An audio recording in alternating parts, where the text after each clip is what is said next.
তবে এত সহজ কি ছিল মানে এত অসাধুদের ভিড়ে মানে আপনি এত অস্থির ঢাকার মধ্যে থাকেন, তো সেই অস্থির ঢাকার মানুষ হয়ে আপনার এই যে সাধু হওয়াটা কি এত সহজ ছিল না। নাকি কতটুকু চ্যালেঞ্জিং ছিল? সহজ ছিল না। ওখানে একজন একজন আ ভদ্রলোক ছিলেন, উনার নাম হচ্ছে মোস্তফা। আচ্ছা। মোস্তফা ভাই। মোস্তফা ভাই, উনাকে আমার চোখে পড়ছিল। মানে আমার খুবই চোখে লাগছিল ওইখানে যাওয়ার পরপরই। ওই মানুষটা দারুণ। এত সহজ মানুষ, সাধারণ মানুষ।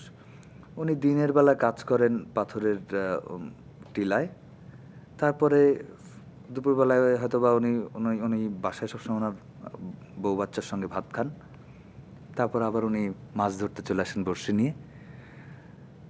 এবার যতক্ষণ মাছ না পাবে গুনগুন করে উনি গান গাইতে থাকবেন, মন খুলে গান গাবেন, গান গাইতে গাইতে মাছ ধরবেন। মাছ পাইলে ওই মাছটা নিয়ে উনি বাসায় যাবেন, রাত্রেবেলা আবার ওই মাছটা রান্না হবে বা ভাজা হবে, তারপরে আবার সবাই মিলে খাওয়া হবে। এই যে সহজ একটা মানুষকে আমি আসলে ওখানে পাইছিলাম এবং আমি ওনার সঙ্গে অনেক সময় কাটাইছি ওই সময় ওখানে গিয়ে। বাহ!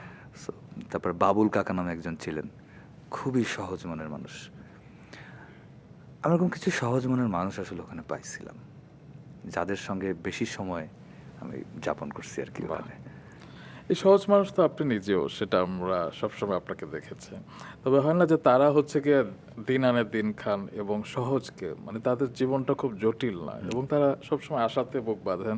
যেরকম আপনি বিলিভ করেন 'শশাঙ্ক রিডেম্পশন' এর সেই ডায়ালগটার মতো। ইয়েস, বলেন? হোপ